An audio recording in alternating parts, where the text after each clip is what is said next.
Gloria a Dios.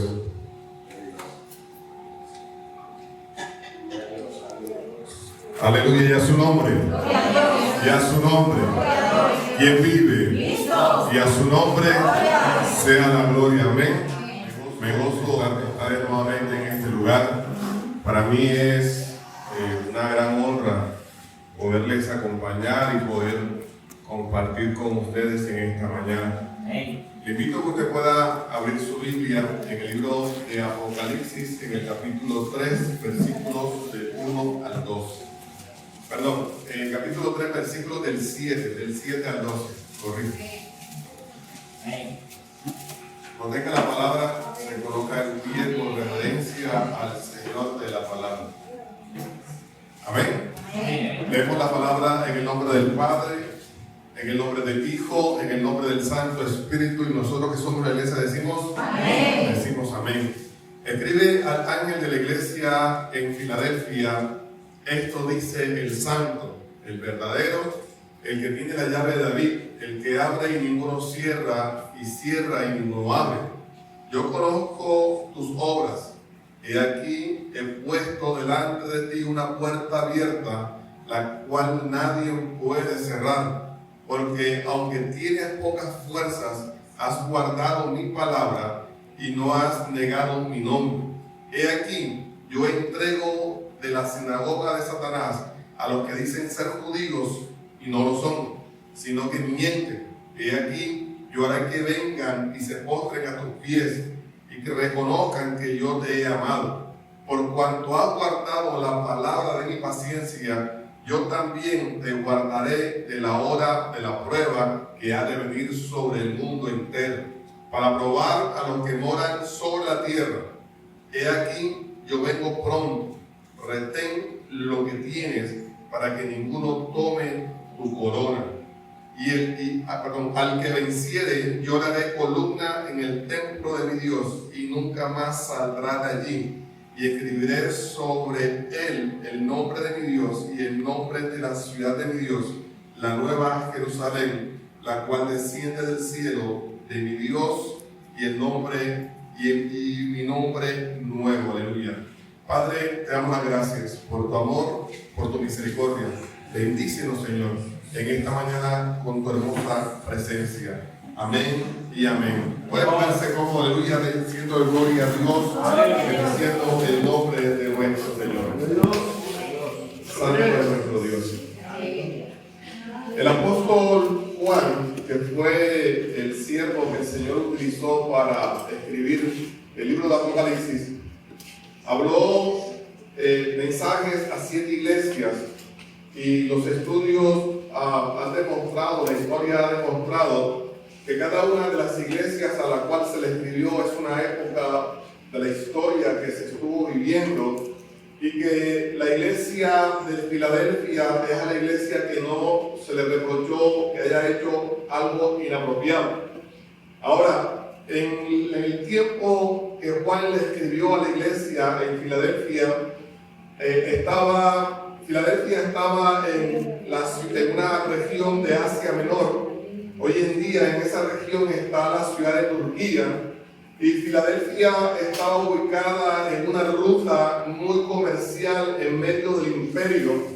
Recuerden que Filadelfia fue fundada por allá 200 años antes de la era cristiana, y por allá un poco antes de la venida de Cristo, Filadelfia fue donada porque murió su emperador y no tuvo herederos. Fue donada al Imperio Romano, y el Imperio Romano, para comunicarse desde Roma, pasaba a pie por todas las franjas para llegar a lo que era Jerusalén, lo que era Israel y toda esa parte hacia abajo. Y esa ruta era muy importante, una ruta mercantil, y Filadelfia se convirtió en un centro de comercio donde había muchos templos, donde había muchas personas de muchas nacionalidades que se reunieron en ese lugar.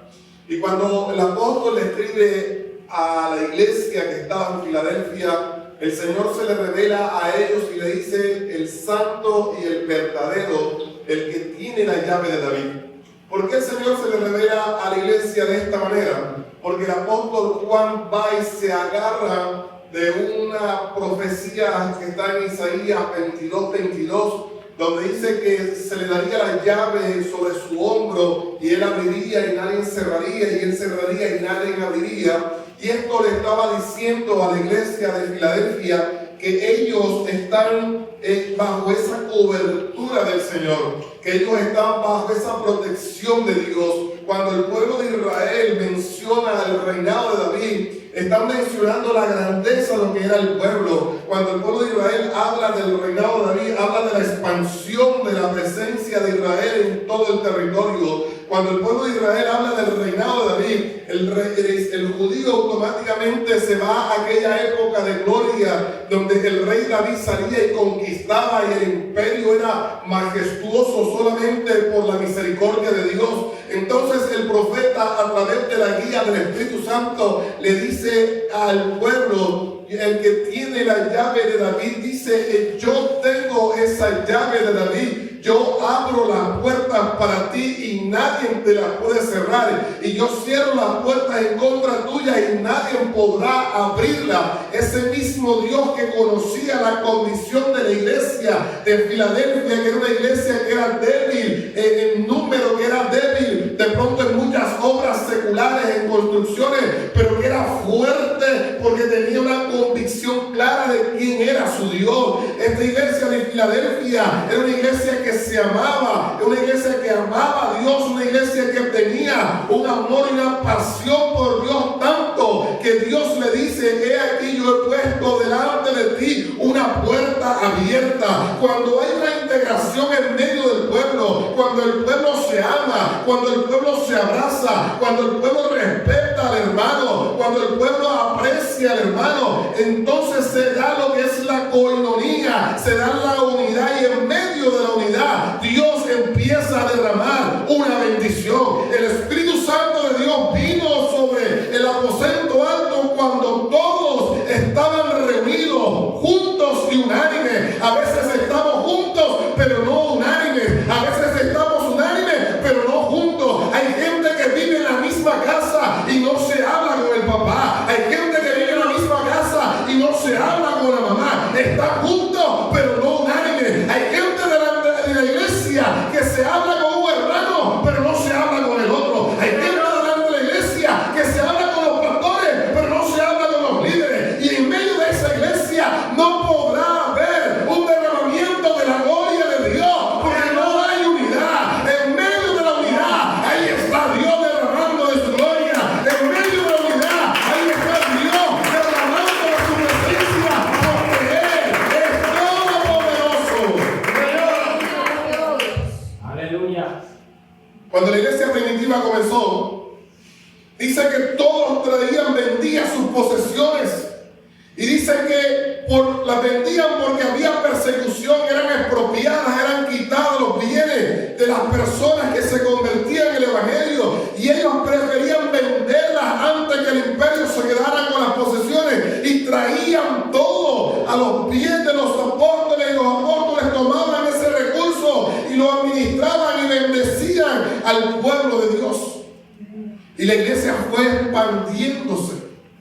Y a mí me gusta cuando los hermanos cantan, no hay un saludo más lindo. A mí me gusta cuando se le invita al pueblo a saludarse. A mí me gusta cuando se le invita al pueblo a abrazarse unos con otros con todo el respeto, claro está. ¿Por qué? Porque ahí se rompen las cadenas de egoísmo. Se rompen las cadenas de celos, de envidia. ¿Por qué al hermano Juan sí? ¿Por qué a mí no? ¿Por qué al hermano sí? ¿Por qué a mí no? Eso se va rompiendo cuando hay un abrazo bajo la voluntad de Dios y a su nombre. Entonces el Señor, conociendo esto, abrió una puerta para la iglesia de Filadelfia que nadie podía cerrar. Y el Señor le dice: yo sé que tienes pocas fuerzas, pero has guardado mi palabra. Nuestra fuerza no depende de la musculatura que podamos tener, ni de lo esbelto que pueda ser nuestro cuerpo, sino de la misericordia del Señor. No es del rápido la carrera, no es del valiente la batalla, sino del que el Señor tenga misericordia. Y dice el versículo 11: he aquí, yo vengo pronto. Cristo viene pronto. Ese mensaje que se le fue dado a Filadelfia iglesia es el mensaje que hoy estamos predicando. Cristo viene pronto. Y una de las cosas por las cuales usted y yo nos congregamos es porque estamos esperando la venida del Señor. Usted tiene que venir a la iglesia. Cuando hablamos de iglesia no hablamos del templo, no hablamos de las paredes. Usted viene a reunirse con sus hermanos, a los que usted ama, porque usted viene a agradar y a esperar al Señor. Cristo viene pronto. Si usted viene a este lugar no con la intención de prepararse, usted está perdiendo el tiempo. Si usted viene a este lugar a exhibir su ropa, está perdiendo el tiempo. Si usted viene a este lugar a querer comprar la salvación con el diezmo y la ofrenda, está perdiendo el tiempo. Si usted viene a este lugar por cumplir con un requisito o con una agenda, está perdiendo el tiempo. Cuando venimos a este lugar, tenemos que venir dispuestos a que el Señor nos hable. Tenemos que venir dispuestos a que el Señor nos ministre. Tenemos que venir dispuestos a que el Espíritu Santo toque nuestras vidas. El Espíritu Santo está dispuesto a ministrar en cada uno de los corazones de los que se congregan en este lugar o en cualquier otro lugar donde se mueva la presencia de Dios. Pero da tristeza muchas veces que Dios se está moviendo, el Espíritu Santo está estremeciendo, el Espíritu Santo se está esparciendo por el lugar y hay hermanos descuidados, hay hermanos distraídos, hay hermanos que están mirando cualquier otra cosa y no pendientes o no quieren cerrar sus ojos a ser tocados por la misericordia y la presencia del Espíritu Santo. Por lo tanto, iglesia, tienes que venir a buscar de su presencia, tienes que venir a santificarte, tienes que venir a adorarle, tienes que venir a ser lleno para que puedas ser tomado en el rapto, porque Cristo viene pronto. Él lo dijo: yo vengo pronto y mi galardón conmigo, iglesia. Cristo viene por ti, Él viene por un pueblo santo, Él viene por un pueblo apartado, Él viene por un pueblo que se aparta de la maldad. Para eso venimos a la iglesia. Pero usted dirá: hermano, desde que yo conozco el Evangelio están diciendo que Cristo viene. Hermano, desde que yo conozco el Evangelio he predicado que Cristo viene, sí. Y lo seguiremos predicando, y lo seguiremos diciendo, y lo seguiremos testificando. Pero en este tiempo la venida de Cristo está más cerca que hace 5 años. En este día la venida de Cristo está más cerca que los tiempos de Filadelfia. La Biblia lo dice en el libro de Mateo, en el capítulo 24, versículo 7, dice que habían terremotos. Y en el 2025 Rusia sufrió un terremoto devastador. Él nunca lo había sufrido. 8.8 grados. Devastó una gran parte del país ruso. En el 2004 Indonesia sufrió el terremoto más fuerte que en esta generación se haya podido vivir. 9.1 grados. Devastó Indonesia y Yakarta. Y el terremoto fue tan fuerte que la tierra se inclinó más hacia su lado de inclinación habitual. Y esa inclinación provocó que la tierra gire más rápido. Y ese giro más rápido ha provocado que los días sean más cortos. Y el Señor lo dijo en Mateo 24, que los días serían acortados por causa de los escogidos. Eso dice que Cristo viene. Mateo sigue diciendo que habría peste. Tenemos la peste del hambre, tenemos la peste del ébola, tenemos la peste del SIDA, hemos vivido la peste del coronavirus. Hay peste en todo el mundo. Eso le dice a la gente: Cristo viene pronto. Y a su nombre. Daniel, en el capítulo 12, vamos a leerlo de una manera muy detenida. Daniel 12, versículos 1 al 3. Cristo viene pronto. Y esta es la señal más diciente de su venida. Aleluya. Dice de la siguiente manera: en aquel tiempo se levantará Miguel, el gran príncipe que está de parte de los hijos de tu pueblo, y será tiempo de angustia. Israel vivirá tiempo de angustia y está a puerta de vivirlo, cual nunca fue desde que hubo gente hasta entonces. Pero en aquel tiempo será librado tu pueblo, todos los que se hayan escrito en el libro, y muchos de los que duermen en el polvo de la tierra serán despertados, unos para vida eterna y otros para vergüenza y confusión perpetua. Y mire lo que dice el versículo 3: los entendidos resplandecerán, el pueblo de Dios, como el resplandor del firmamento, y los que enseñan la justicia a la multitud como las estrellas a perpetua eternidad. Y a su nombre.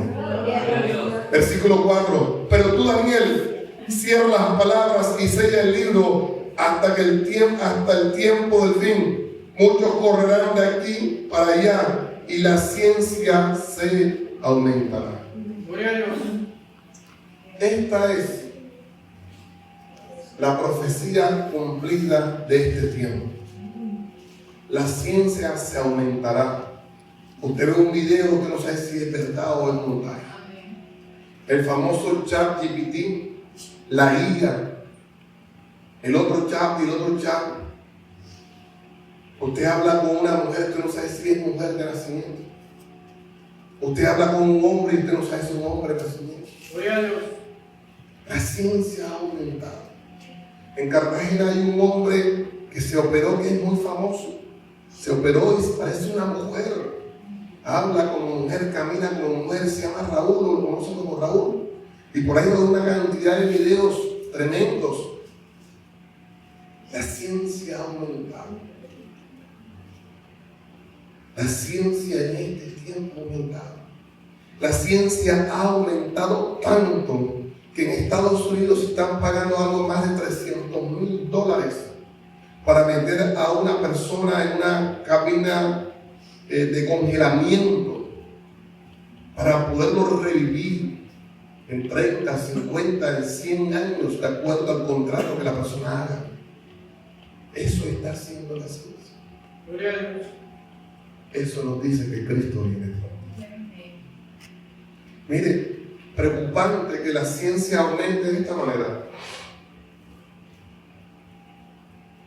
Dice la noticia que leí: en Estados Unidos, creo que fue un joven de unos 14, 15 años, tuvo un sentimiento suicida y él no encontró con quién hablar y habló con una de las inteligencias artificiales de los celulares. No voy a decir cuál es el nombre porque no me acuerdo. Y le decía: me voy a quitar la vida. ¿Cuál es la mejor forma? Y la inteligencia artificial le dijo: coge una cuerda. Y él le decía: ¿y dónde la pongo? Si tú tienes una casa que tiene un techo descubierto, si los brazos, ponla en el palo central. Y ahí tú puedes colocar. Ese palo tiene la capacidad, la inteligencia le decía, de resistir no sé cuántos kilos de peso, no sé cuánta presión, no sé cuántos ángulos.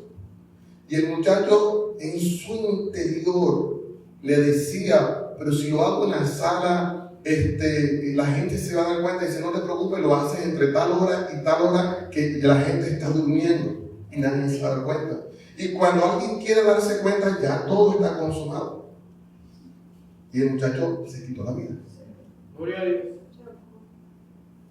Y los papás del muchacho decidieron entre Betel y Ai, al lugar del altar que había hecho allí antes, e invocó allí Abraham el nombre de Jehová. También Lot, que andaba con Abraham, tenía ovejas, vacas y tiendas. Mire la diferencia. Dice que Abraham era riquísimo en ganado, en oro y plata, pero Lot tenía vacas, ovejas y tiendas. Y la tierra no era suficiente para que habitasen juntos, pues sus posesiones eran muchas y no podían morar en un mismo lugar. Y hubo contienda entre los pastores del ganado de Abraham y los pastores del ganado de Lot. Y el cananeo y el fereceo habitaban entonces en la tierra. Entonces Abraham dijo a Lot: no haya ahora altercado entre nosotros dos, entre mis pastores y los tuyos, porque somos hermanos. Le dice Abraham: ¿no está toda la tierra delante de ti? Yo te ruego que te apartes de mí. Si tú fueres a la mano izquierda, yo iré a la derecha. Si tú fueres a la derecha, yo iré a la izquierda. Y alzó Lot sus ojos y vio toda la llanura del Jordán. Toda ella era de riego como el huerto de Jehová, como la tierra de Egipto en la dirección de Zoar, antes que destruyese Jehová a Sodoma y a Gomorra.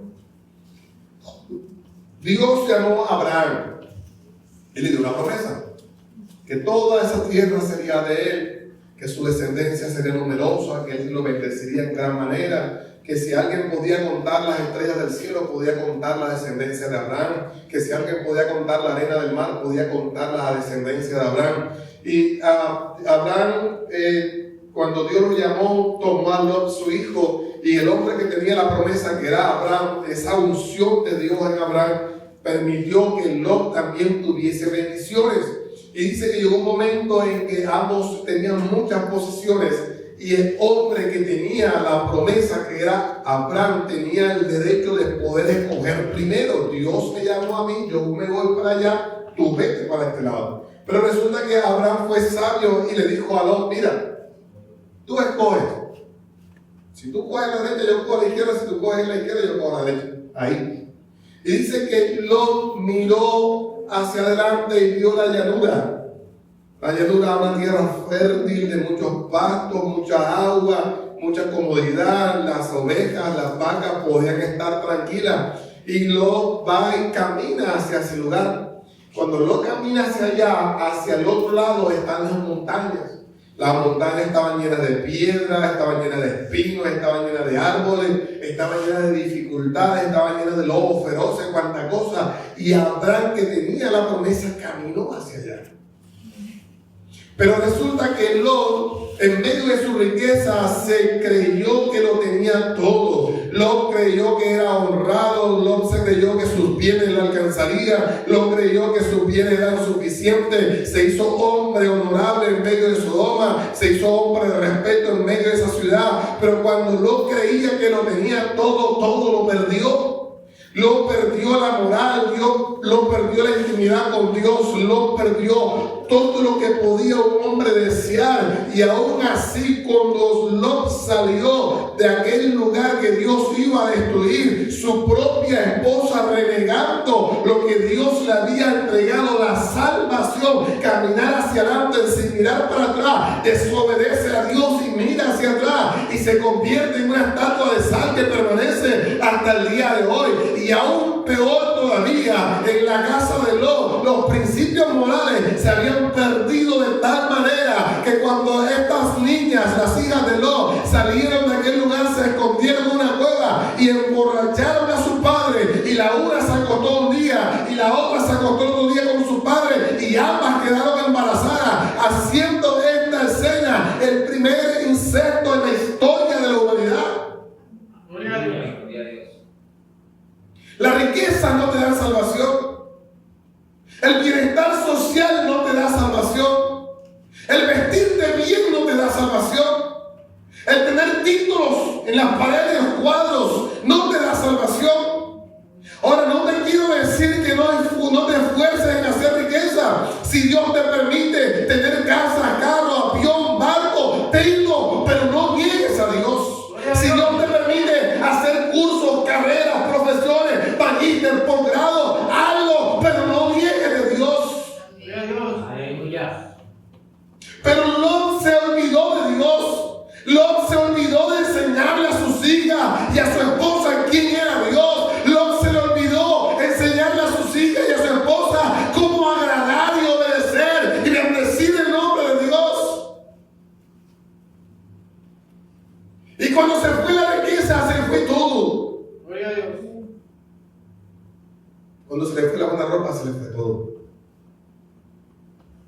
Eso le pasó al hijo pródigo. Padre, dame los bienes que me corresponden como herencia. Y se fue. Y era el consentido de muchos hasta que se quedó sin nada. Y a su nombre. Gloria a Dios. Véase conmigo, primer libro de Reyes. Retén lo que tienes. Capítulo 11, versículo 29. Mire esta historia que una vez la compartió un joven en la iglesia haciendo alusión de lo que era una promesa de Dios. Me pareció bien bonito y se me quedó en mi corazón. 11:29 del primero de Reyes. Dice de la siguiente manera. Aconteció pues en aquel tiempo que saliendo Jeroboam de Jerusalén, le encontró en el camino el profeta Ahías, silonita, y este estaba cubierto con una capa nueva, y estaban ellos dos solos en el campo. Y tomando Ahías la capa nueva que tenía sobre sí, la rompió en 12 pedazos. Y dijo a Jeroboam: toma para ti los 10 pedazos, porque así dijo Jehová, Dios de Israel: he aquí, yo rompo el reino de la mano de Salomón, y a ti te daré 10 tribus. Y él tendrá una tribu por amor a David mi siervo, por amor a Jerusalén, ciudad que yo he elegido de todas las tribus de Israel. Por cuanto me ha dejado y han adorado a Astarot, diosa de los sidonios, a Chemos, dios de Moab, a Moloc, dios de los hijos de Amón, y no han andado en mis caminos para hacer lo recto delante de mis ojos, y mis estatutos y mis decretos, como hizo David su padre. Pero no quitaré nada del reino de sus manos, sino que lo retendré por rey todos los días de su vida, por amor a David mi siervo, al cual yo elegí, y quien guardó mis mandamientos y mis estatutos. Mire, Salomón se extravió de los caminos del Señor. Salomón amó a muchísimas mujeres. Salomón se apartó de la gracia y de la obra de Dios, y Dios levantó a un siervo y le dijo que iba a reinar.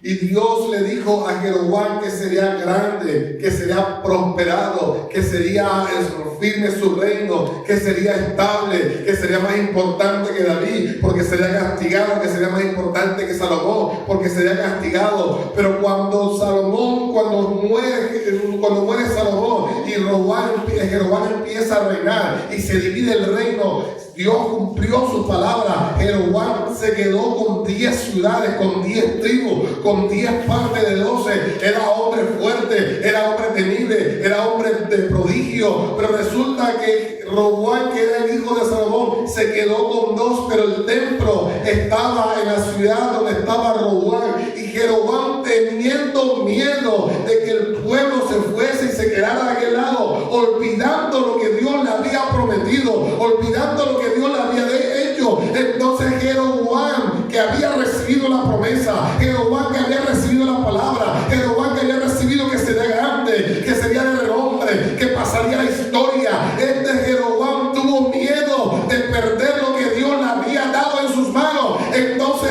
Jeroboam construye 2 becerros y coloca uno a un lado y el otro al otro lado, y aparte de construir los becerros, le dice al pueblo: mira, estos son tus dioses, los que te sacaron de tierra de Egipto. Y llevó al pueblo a pervertirse en la idolatría y en el pecado. Por eso hasta hoy el pueblo de Israel ha sufrido consecuencias, y así muchas veces nosotros hemos recibido una palabra de parte de Dios, hemos recibido una promesa de parte de Dios: yo te voy a usar, yo te voy a sacar, yo te voy a ministrar, tú serás importante, tú harás esto en mi nombre.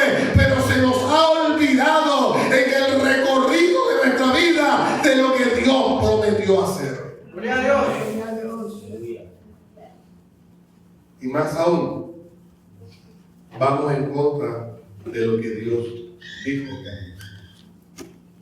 Retén lo que tienes, agárralo con fuerza.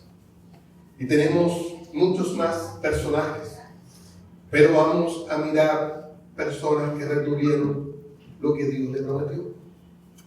José el hijo de Jacob. Conocemos la historia. Abandonado por sus hermanos, odiado por sus hermanos, vendido por sus hermanos, fue vendido como esclavo, el peor de todos los esclavos. Había 3 clases de esclavos. Fue a la cárcel, se olvidaron de él. Estaba en su peor momento. Una mujer quería colágeno, como él era joven y hermoso, él no quiso darle su colágeno, fue allá a la casa. José se mantuvo para Dios.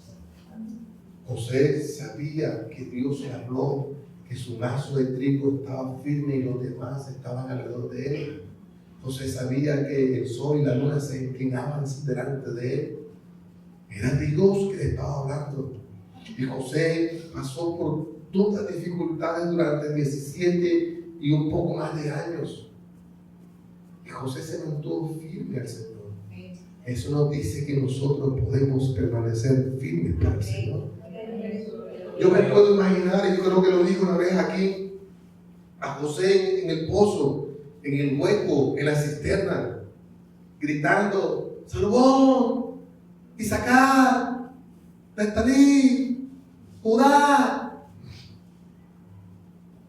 sáquenme de aquí. Raspado, golpeado, llorando, con miedo. Yo me imagino esa escena. Y la primera vez que yo me imaginé esa escena, yo cerré mis ojos y yo lloraba. Porque José tenía un conflicto físico, estaba golpeado porque no lo bajaron, él lo tiraron. Yo no sé si eran 2 metros, 3 metros, 5 metros, 20 metros, él lo tiraron. Y la caída no fue fácil. Y José tenía un conflicto emocional.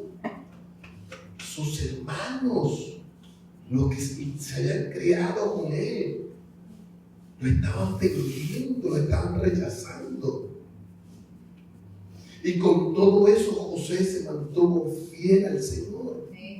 Y dice que José se convirtió en el hombre más importante de Egipto. Después de Faraón era José. José era el que compraba, José era el que vendía, José era el que daba la orden, José era el que mandaba, José era el que administraba. José fue tan importante. Dios bendijo la vida de José tanto que cuando José tuvo su primer hijo le colocó Manasés, porque dijo: Jehová me ha hecho olvidar. Cuando Dios te hace pasar por un proceso, te va a doler, te va a hacer sufrir, te va a hacer llorar. No es porque Dios sea sádico y se alegre de tu dolor, no, porque te está preparando, te está alistando para el momento de la salvación, te está adiestrando para la salvación, y llegará el momento que salgas del momento de prueba, que salgas del momento de dificultad, que salgas del momento de escasez, y vendrá la tierra ancha y la bendición de Dios para tu vida. Pero no hagas que en el proceso se pierda lo que Dios quiere hacer. No hagas que en el proceso se pierda lo de Dios en ti. No hagas que en el proceso se pierda la unción, la gracia, el amor de Dios en tu vida. Porque hay gente que cuando están pobres aman a Dios. Hay gente que cuando están enfermos aman a Dios. Hay gente que cuando tienen escasez aman a Dios. Hay gente que cuando tienen un problema aman a Dios. Pero cuando Dios da la plata, cuando Dios da la sanidad, cuando Dios arregla el problema, se olvidan de Dios. Gloria a Dios. Y ahí entramos los cristianos. Gloria a Dios. Cuando la nevera parece el mar, pura agua, pura agua, pura agua. Ya estamos, Señor. Envía la provisión, Señor. Mira que los niños no han comido, Señor. Mira que no he pagado el recibo de la luz. Mira que no he pagado el recibo del agua, Señor. Pero cuando en la nevera está el pollo, la carne, los huevos, los pescados. Padre, tú sabes que estoy cansado, Señor. Tú sabes que el día estuvo duro. Padre, en el nombre de Jesús, en paz me acostaré y así no dormiré. Nos olvidamos. Gloria a Dios. Nos olvidamos del Señor. De su nombre. Gloria. Jeremías. Dios le dijo a Jeremías siendo joven: mira, tú no te casarás, tú no tendrás esposa, tú no tendrás hijos, no irás a sepelio, no irás a ninguna parte. Yo te daré una palabra, tú predicarás lo que yo te diga. Y Jeremías predicaba una palabra dura, Jeremías predicaba una palabra fuerte, Jeremías predicaba destrucción, Jeremías predicaba invasión y ruina, y la gente le perseguía, la gente se burlaba, gente amenazaba a Jeremías y Jeremías resistía y resistía, pero Jeremías sufría en Dios, Jeremías esperaba en Dios, pero cuando la palabra de Dios se cumplió de acuerdo a lo que Jeremías decía, dice que el rey tomó a Jeremías y le dijo: mira, donde tú quieras ir, ve que yo estoy contigo. Gloria a Dios. Jeremías lo decía: no voy a predicar más de ti porque tu palabra es dulce, pero hay algo dentro de mí que me obliga, que me lleva a predicar. Jeremías decía: ¿para qué voy a predicar? Si la gente me trata mal, si la gente me humilla, ¿para qué? Gloria a Dios. Jeremías siguió predicando y la palabra de Dios se hizo fiel en Jeremías. Otro ejemplo poderoso de retener lo que se tiene, abrazarlo, es Jesús. Cuando Jesús fue tentado en el capítulo 4, versículo 1 al 11 de Mateo, el diablo le dice: si en verdad eres hijo de Dios, tenía Jesús hambre 40 días, 40 noches, Jesús como hombre en el desierto.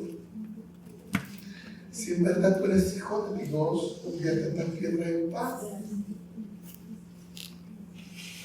¿Cuántos de nosotros no nos han tentado? Jesús se mantuvo porque no tenía necesidad de mostrarle a nadie lo que él era. Él era lo que era, hijo de Dios. El diablo le dice también,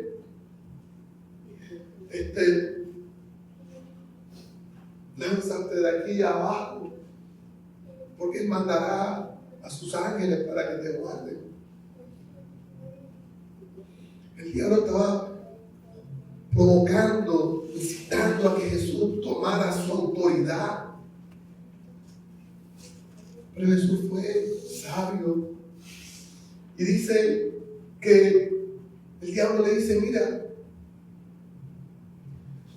si tú te adoras, yo te daré todo esto porque a mí me fue entregado. Se mantuvo. Jesús se agarró de lo que él tenía. Gloria a Dios. Yo no sé tú qué tienes de parte de Dios, pero te voy a decir que estamos en los postreros días, en días decisivos, en días de salvación. Vamos a estar puestos en pie y vamos a darle gracias a Dios.